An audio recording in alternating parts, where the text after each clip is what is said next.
ડોક્ટરોને એવું હતું કે ગરીબ પરિવાર કે સમાજ માલધારી સમાજ તે લોકો કંઈ બોલી નહીં શકે. તમે આ ફાઇલો લઈને બીજા અન્ય ડોક્ટરોને બતાવ્યું ત્યારે ખબર પડી કે ખરેખર ડોક્ટરની ભૂલ થઈ છે. બીજું આપના માધ્યમથી પીએમજેમાં જે કૌભાંડ કહેવાય કે સરકાર આપણે એવું સરકાર લોકો ગરીબ લોકો કે પ્રાઇવેટ હોસ્પિટલો વાળા બોલાવે છે, પછી અન્ય તકલીફ ત્યારે છટકી પડે છે. એટલે અમારી સરકારને સૂચન છે કે જ્યારે આવી કોઈ પણ તકલીફ પડે ત્યારે પીએમજે હેઠળ એ હોસ્પિટલ એને આવરી લે અથવા પીએમજેમાં લઈ લેવું જોઈએ. સરકાર આ હોસ્પિટલ છૂટી ના પડી જોઈએ કે આ જવાબદારી અમારી નથી. ફરી એકવાર હોસ્પિટલે એક વ્યક્તિનો જીવ લીધો છે તેવો આરોપ સામે આવ્યો છે.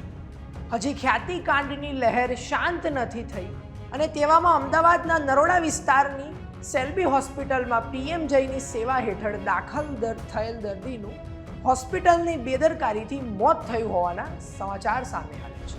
તેના પર વાત કરવી છે આ વિડીયો. નમસ્કાર મિત્રો, હું પાર્થ અને આપ જોઈ રહ્યા છો વાઇબ્સ ઓફ ઇન્ડિયા. હાલમાં એક સમાચાર સામે આવ્યા છે જેમાં અમદાવાદની સેલ્બી હોસ્પિટલમાં એક દર્દીનું હોસ્પિટલની બેદરકારીથી મોત થયું છે, જેને લઈને દર્દીના સંબંધીઓએ હોસ્પિટલની બહાર હોબાળો કર્યો છે. આખો બનાવ એમ હતો કે આજથી 1 મહિના પહેલાં તારીખ 8 નવેમ્બર રોજ ગુહાભાઈ ભૂરાભાઈ રબારી, જેમને પોતાને પગની નસ દબાતી હોવાથી સારવાર માટે પોતાના વતનથી નરોડામાં આવેલી સેલ્બી હોસ્પિટલમાં લાવવામાં ત્યાર પછી હોસ્પિટલમાં તેમની પ્રાથમિક તપાસ કર્યા બાદ રિપોર્ટ પણ કાઢવામાં આવ્યો હતો, જે નોર્મલ આવ્યો હતો. છતાં હોસ્પિટલે તેમને બીજા દિવસે ઓપરેશન થિયેટરમાં લઈ ગયા અને તેમનું ઓપરેશન કરી નાખ્યું. ઓપરેશન કર્યા બાદ ડૉક્ટરે દર્દીના સંબંધીને એવું કીધું કે ગુહાભાઈનું ઓપરેશન દરમિયાન લીકેજ રહી ગયું છે. તેમ કહી ફરીવાર આ દર્દીનું ઓપરેશન કરી નાખ્યું અને બીજી વાર ઓપરેશન થયા બાદ ગુહાભાઈ વેન્ટિલેટર પર આવી ગયા અને આ પરિસ્થિતિમાં તેઓ 1 મહિના જેટલું જીવ્યા અને તારીખ 12 ડિસેમ્બરના રોજ તેમનું અવસાન થઈ ગયું. પણ હોસ્પિટલ સ્ટાફ દ્વારા એવું કહેવામાં આવ્યું હતું કે તમારા પીએમજે કાર્ડની 10 લાખની લિમિટ પતી ગઈ છે અને બીજો વધારાનો ખર્ચ તમારે ભોગવવો પડશે. જે સાંભળી દર્દીના સગાએ હોસ્પિટલને કહ્યું કે દર્દી સામાન્ય પરિસ્થિતિના હોવાથી તે વધુ ખર્ચ ઉપાડી શકશે નહીં. આ સમગ્ર ઘટના પર હોસ્પિટલના યુનિટ હેડ દુષ્યંત પટેલ શું બોલ્યા, ચાલો સાંભળો. સૌથી પહેલા કોઈ પણ આક્ષેપ આપણે સ્વીકારી રહ્યા નથી ને એની જે બેઝિક માહિતી છે તમને આપી રહ્યો છે. તો પેશન્ટ ગોહાભાઈ કાંબલેની આ કેસ સમરી છે. મરનાર ગોહાભાઈ કાંબલેના ફેમિલી પ્રત્યે આપણને ડીપ સિમ્પથી છે. ગોહાભાઈ કાંબલે 62 વર્ષ પુરુષ, રહે ચિખલકુબા, જેસલનગર, જુનાગઢ, ઉના, ગુજરાત. સેલ્બી હોસ્પિટલ નરોડા ખાતે એમને લાવવામાં આવેલ હતા. જ્યારે એમની મુખ્ય તકલીફ હતી, એમના બંને પગોમાં ચાલવામાં તકલીફ હતી, એમના પગ કાળા પડી ગયેલા હતા, પગની આંગળીઓ કાળી પડી ગયેલી હતી અને પેશન્ટને ડિટેલ આ જે વસ્તુઓ ચાલતી હતી 3-4 મહિનાની તકલીફ એમને રહેતી હતી.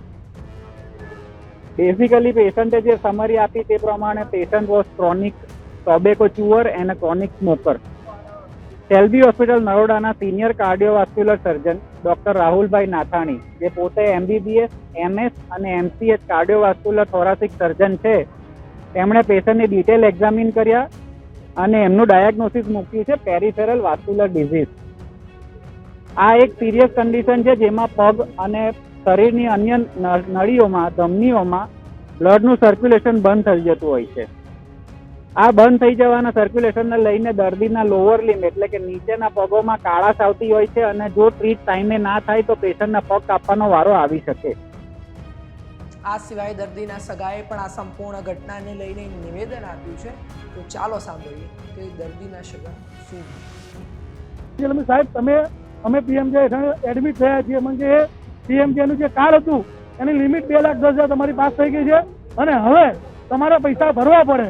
એટલે સાહેબ, અમે ગરીબ માણસ છીએ. આજે માણસો આવેલા એ જંગલ વિસ્તારમાંથી, એ માણસો જો પૈસા ના હોય સાહેબ, એટલે અમે ઘણી રજૂઆત કરતા એ લોકોને અમે મીડિયા મિત્રોનો સંપર્ક એટલે એ લોકોના ડરના હિસાબે એ લોકોએ કીધું સારું વાંધો નહીં, અમે ટેકલ કરીએ છીએ. પણ એ પૈસા ના મળતા એ લોકો દાદાની બેદરકારીના કારણે દાદાની મૃત્યુ થઈ.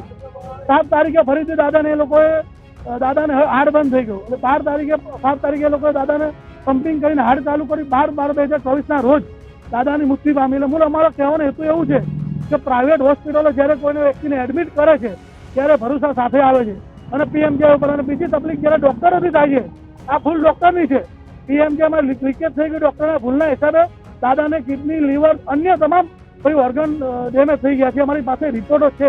12 તારીખે દાદા મરી ગયા છે. અમે કીધું કે સાહેબ પરિવારને સહાય મળવી જોઈએ. ગરીબ પરિવાર છે, 5 જણાના બાળકો છે, એટલે સાહેબ સારો વાંધો નહીં સાહેબ, તમે કમસે કમ અમને વાહન તો કરી આપો. અમે અહીંથી ગામડે છીએ, કંઈ કંઈ મળે નહીં ભાઈ. ડોક્ટરોને એવું હતું કે ગરીબ પરિવાર છે, સમાજ માલધારી સમાજ છે, એ લોકો કંઈ બોલી નહીં શકે, એટલે અમને ત્યાં અમને તકડી. અને બીજું જ્યારે કોઈ આપણા પરિવારના સજ્જન ગુમાવીએ ત્યારે આપણને ખબર ના પડે. પછી અમે આ ફાઇલો લઈને બીજા અન્ય ડોક્ટરોને બતાવ્યું ત્યારે ખબર પડી કે ખરેખર ડોક્ટરની ભૂલ થઈ છે. અને બીજું આપના માધ્યમથી પીએમજેમાં જે કૌભાંડ કહેવાય કે સરકાર, આપણે એવું સરકાર લોકો ગરીબ લોકો કે બી પ્રાઇવેટ હોસ્પિટલો વાળા બોલાવે છે, પછી અન્ય તકલીફ થાય છટકી પડે છે. એટલે અમારી સરકારને સૂચન છે કે જ્યારે આવી કોઈ પણ તકલીફ પડે ત્યારે પીએમજે હેઠળ તે હોસ્પિટલ એને આવરી લે અથવા પીએમજેમાં લઈ લેવું જોઈએ. સરકાર આ હોસ્પિટલ એવી છૂટી ના પડી જોઈએ કે આ જવાબદારી અમારી નથી, કે આ રોગ અમારામાં નથી.